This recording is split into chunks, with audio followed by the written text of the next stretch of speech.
जब से मैं आई हूँ बहुत सारी चीज़ें बदल गई हैं। शहर को लेके मेरा पर्सपेक्टिव पूरा चेंज हो चुका है। शहर में क्या ही रखा है, वहाँ पे तो हर एक इंसान कुछ ना कुछ बोल के धोखा दे देता है। 4 लड़के हैं जिनसे मैं बिल्कुल भी मिलना नहीं चाहती, ना मैं उनकी कभी शक्ल भी देखना चाहती हूँ ऑनेस्टली। कौन कौन? कृष्णा, एरिका, मायरा, रमीत, इन चारों ने मिलके हमें बहुत ज़्यादा बुली करा है, हमें अब्यूज़ करा है। गेम के बारे में बहुत कुछ बोला। उन्होंने बोला कि हम दोनों की चोट फेक है। कुछ कैमरा में रिकॉर्डेड था, उन्होंने बस शॉट के टाइम, एडिट के टाइम पे वो चीज़ नहीं डाली इतनी, बिकॉज और बहुत सारी चीज़ें होती है दिखाने के लिए। मुझे इन लोगों की इज्जत मिले ना मिले मुझे कोई फ़र्क नहीं पड़ता। मैंने जो इज्जत कमाई है अपने खुद दिल से कमाई है, खुद मेहनत से कमाई है, and I am really happy for that. Hello and welcome to Bazooka Spotlight. मैं हूँ शिवम। दोस्तों, आज मेरे साथ समृद्धि हैं। Thank you so much for joining us first of all. Thank you so much. Hare Krishna. Hare Krishna, Banke Bihari Lal की जय। कैसे हो आप?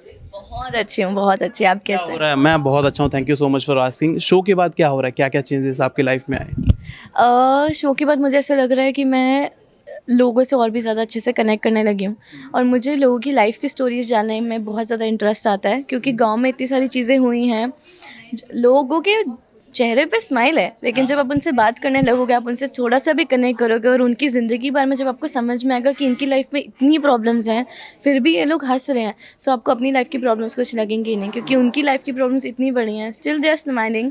और हमारे यहाँ पे अगर हमारा कोई फ्रेंड हमें ब्लॉक कर देता है तो हम उसमें रोने लग जाते हैं। बहुत प्रॉब्लम है ही नहीं है।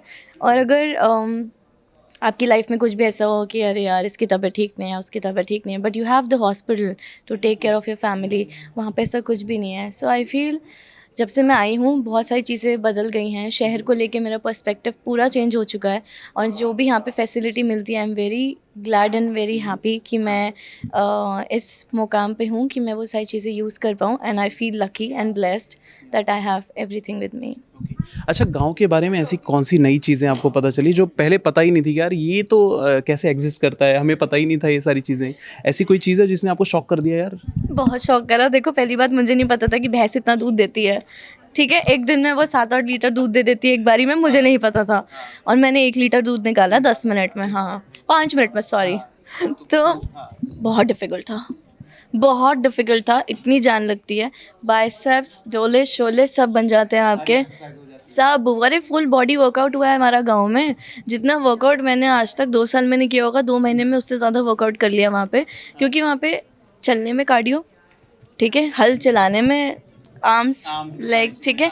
लेग्स कब होते हैं आपके, क्योंकि वहाँ पे स्क्वाट्स बहुत करने पड़ते हैं, घास काटनी है, ठीक है। तो हर चीज़ में आपका फुल बॉडी लगना ही लगना है, और दिमाग आपका हर जगह चलना चाहिए। खेती बाड़ी, it is not that easy. अगर आप वो चीज़ करने पे आओगे ना, आपको समझ में नहीं है, आपको लगेगा सिर्फ फिजिकल चीज़ें हैं। It's not physical, it is all mind thing.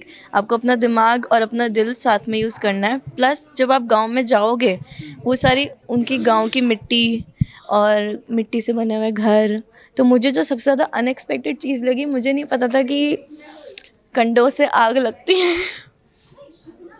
मुझे नहीं पता था गोबर के कंडों में इतनी ताकत है कि वो भाई जलने लग जाता है यार।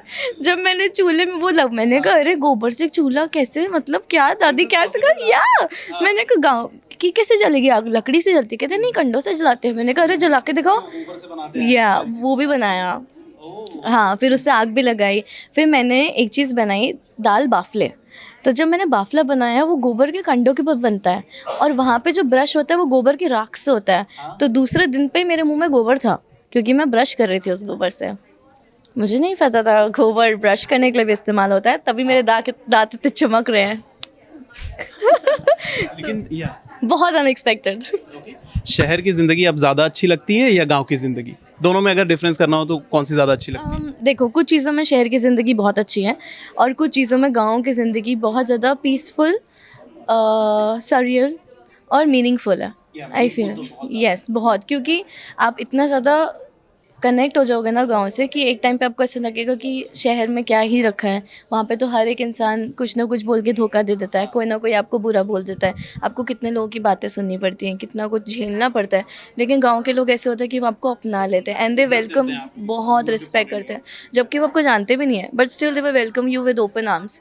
यहाँ पे आप किसी के घर चले, वो बोलेगा तूने मुझे फ़ोन क्यों नहीं करा आने से पहले, करेक्ट। लेकिन गांव में ऐसा कुछ भी नहीं है। इट्स लाइक आप हमारे में गांव में कोई दरवाज़ा नहीं है किसी घर में, यू कैन जस्ट एंटर। बहुत बहुत सो आप जितने अभी काइंड हो, आप उससे भी ज़्यादा काइंड हो जाओगे, आपकी पर्सनालिटी पूरी चेंज हो जाएगी, आपका दिल और दिमाग अलग चीज़ से चलने लगेगा। जहाँ पे अपना दिमाग यूज़ करते थे वहाँ दिल यूज़ करने लगोगे। अरे यार कितना अच्छा बोलते हो यार आप। लेकिन टॉप 6 में पहुंचना ये अपने आप में एक बड़ी बात है, इतने सारे लोगों में से टॉप 6 में आना। जीतना तो एक हमेशा लोग चाहते हैं कि मैं जीतूं, लेकिन मेरे ख्याल से टॉप 6, टॉप 5, टॉप 2, टॉप 3 में आना भी एक बड़ी बात होती है। आपके लिए टॉप 6 में आने के मायने क्या हैं? मेरे लिए मैं खुद में एक विनर हूँ और मेरी बहन तो ऑफ कोर्स विनर है ही। सो मुझे इतना पता है कि जिस तरीके से मैंने परफॉर्म करा है, मैं दावे से कह सकती हूँ कि अगर किसी को इतनी भी चोट लगी होती या किसी को थोड़ा सा भी दर्द होता था, सब लोग बोलते थे आई गिव अप, मैं आज की परीक्षा नहीं करूँगी, मैं ये नहीं करूँगी, बट मैंने कभी गिव अप नहीं करा। बिकॉज ये चीज़ मैंने गाँव वालों से सीखी है, क्योंकि आसपास कोई हॉस्पिटल नहीं है आपका इलाज कराने के लिए, आपको कुछ भी करना है, you just have to take care of yourself. उनके जो वूंड होते हैं उसमें मक्खियाँ आके चिपकती रहती हैं, वो पट्टी बांध बांध के अपना पूरा प्रोटेक्ट करते हैं। सो मैंने उस चीज़ को फॉलो करा, तो मैंने सोचा अगर उनके पैर पे हल चढ़ रहा है, वो फिर भी अगले दिन काम करे क्योंकि उनको पैसा कमाना है, तो ये परीक्षा मेरे लिए कुछ भी नहीं होनी चाहिए। सो जब मेरे पैर की सर्जरी हुई, वहाँ पे मेरी सर्जरी भी हुई थी, मेरा नेल एक्सट्रैक्ट हो गया था, तो जब ये सारी चीज़ें चल रही थी, I was like it is nothing for me. और मुझे रणविजय सर ने बहुत मोटिवेट करा है throughout the journey. Very nice, very, I have no words for him.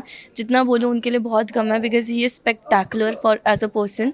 जिस तरीके से उन्होंने हम दोनों को मोटिवेट करा, जिस तरीके से उन्होंने हम दोनों का हमेशा सपोर्ट करा है, that is unexpected and unbelievable. क्योंकि उन्होंने मुझे बस एक चीज़ बोली थी, pain is temporary but glory is forever. So मैं हर परीक्षा करने से पहले अपने मन में ये चीज़ सोचती थी कि दर्द वर्द तो होता रहेगा, लेकिन आज जो मेरे को ग्लोरी चाहिए, ये चीज़ मेरे से, यस, ये मोमेंट वापस नहीं आएगा। और ना आपको कभी मौका मिलेगा कुश्ती कबड्डी करने का, नहीं करेगा, नहीं करेगा। हाँ, सारे लोग बिजी होते हैं अपने अपने काम। करेक्ट। और प्लस आपको अपने आप को प्रूव करने का मौका, अपनी स्ट्रेंथ, आपको ये नहीं कि आपको खुद को सबके सामने खुद को प्रूव करना, नहीं, मेरे को खुद को ही प्रूव करना था। मेरा कंपटीशन खुद से ही था, मेरी बहन भी मेरे लिए कंपटीशन नहीं थी। सो अगर मैंने अपने आप को ऐसा ओवरवेलम करा है कि ओ माय गॉड, मेरे अंदर ये भी चीज़ थी, मैं ये भी कर सकती हूँ। So I think I did my 200% and I am very happy and proud of myself कि मैं सर्वाइव करी पूरा 2 महीना। बस मैं 4 दिन पहले वापस आ गई थी और अपनी बहन के लिए वो सैक्रिफाइस करा, तो मैं बहुत खुश हूँ बिकॉज मेरी बहन 3rd आई। अच्छा, शो के बाद सारे लोगों से दोस्ती रहने वाली है या ऐसी कोई है जो आप बोलोगे कि यार नहीं, इससे तो मैं मिलना नहीं चाहती हूँ यार कभी ज़िंदगी में? 4 लड़के हैं जिनसे मैं बिल्कुल भी मिलना नहीं चाहती, ना मैं उनकी कभी शक्ल भी देखना चाहती हूँ ऑनेस्टली। कौन कौन?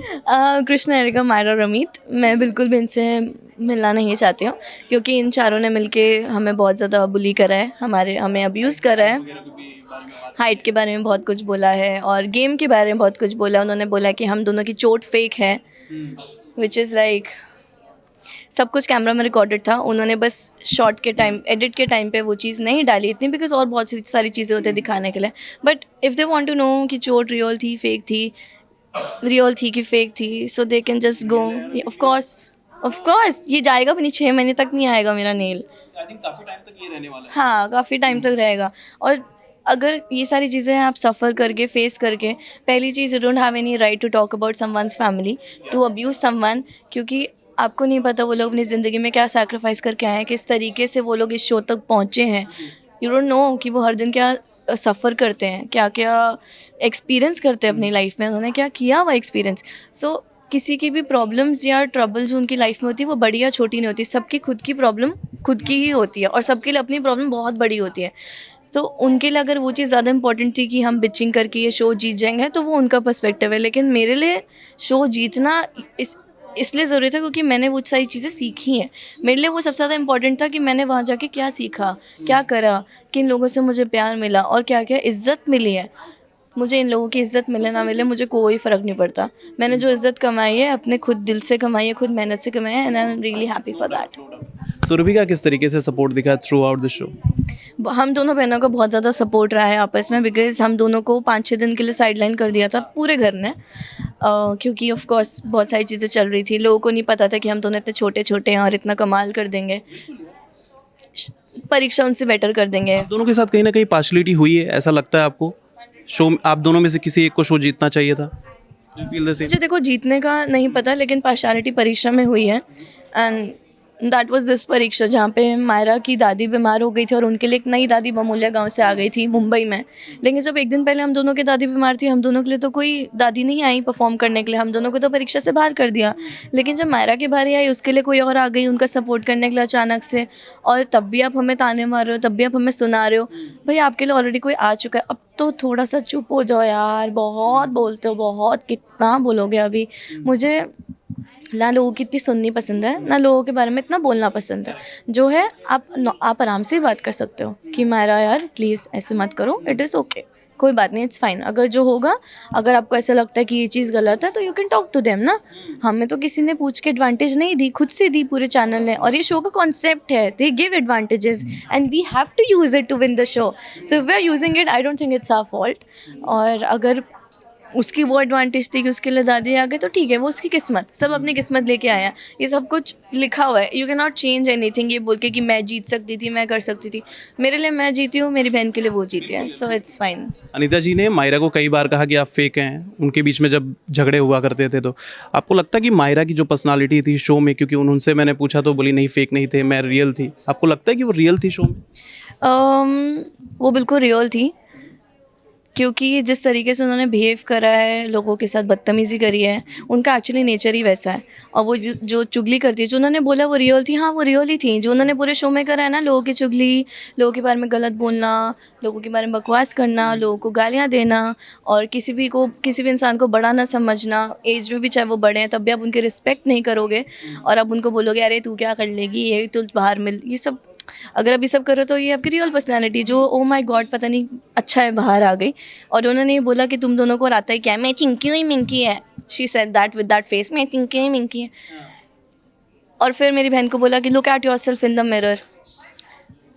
हमने तब भी कुछ नहीं बोला। हमारा जवाब पता है किसने दिया? रणविजय सर ने, क्योंकि मेरे को अपनी ज़बान गंदी नहीं करनी है ना, मेरे को उस लड़की को फुटेज देनी है। रणविजय सर ने बोला you don't have any right कि आप किसी बारे में इतना बुरा फील कराओ। और जब उसको पता चला कि उसको एरिका ने बचा लिया है, तब उसने अचानक से अपनी आवाज़ उठानी शुरू कर दी। शी फेल्ट सुपीरियर कि ओ माय गॉड मैं जीत गई, वाओ। पहली बात, आप जीते नहीं हो, आपको उसने सेव किया है, यू आर नॉट छोरी नंबर 1, शी इज़ छोरी नंबर 1। सो अगर ये मैं पकड़ लूँ सो अगर रणविजय सर ने ये चीज़ बोली, आई एम रियली ग्लैड कि वो सारी चीज़ें सामने आई हैं। सो उससे उसकी पर्सनालिटी क्लियरली दिख रही है that how she really is as a person. So she was very real. Anita ji ने ट्रॉफी उठा ली, हमारे सामने बैठी हैं वो, आपको लगता है जस्टिफाइड है? उन्होंने सारी चीज़ें ऐसी की है कि वो ट्रॉफी की हकदार हैं? बिल्कुल बिल्कुल 100% वो हकदार हैं। और जब वो स्टेज पे भी जा रही थी तब मुझे ऐसा लग रहा था कि मेरी बहन जीतनी चाहिए, बट जब मेरी बहन नहीं जीती, थर्ड आई, कोई बात नहीं, इट्स फाइन। जब अनीता जीती तो हम दोनों ही बहुत खुश हुए कि हम एक्चुअली, डॉली, मैं, सुरभि, हम तीनों की अलग ही खुशी चल रही थी। आगे अनीता जी ट्रॉफी लेके खड़ी और हम तीनों पीछे हग कर रहे हैं जैसे हम लोग ही जीत गए। So it was like nothing at all. I am very happy, क्योंकि मुझे ऐसा लग रहा है हमारी लॉबी की जीत हुई है। So it's the winning lobby and you have the winner right here clearly. Okay, apart from this, any upcoming projects, any upcoming reality shows? So reality show, of course, yes, 110%. I am perfectly ready for any reality show. आने दो, देख लेंगे। और अगर projects की बात करो, then we have already shot for 2 films. So Chinki Minki बहुत जल्दी आने वाली है अपने बॉलीवुड डेब्यू को लेके नेक्स्ट ईयर, बिकॉज इस साल हम थोड़ा बिजी हो गए। So next year we are just waiting for the film. Okay, thank you so much for joining us once again. Lastly, any message to the fans, to the viewers? Thank you so much for loving both of us. और individually भी आपने हम दोनों को बहुत ज़्यादा प्यार दिया। आई am really happy and glad कि आपको हमारी वीडियोस बहुत एंटरटेनिंग लगी, हम दोनों की परफॉर्मेंस बहुत अच्छी लगी, हम दोनों की शिक्षा परीक्षा परिणाम भी बहुत अच्छा लगा शिक्षा परीक्षा परिणाम। सो आप लोग ऐसे हमें प्यार देते रहो, हम दोनों मिलके आपको इतना एंटरटेन करते रहेंगे जितना हम दोनों ने इंडिविजुअली एंटरटेन करा है। Thank you. Thank you so much. Lovely talking to you here.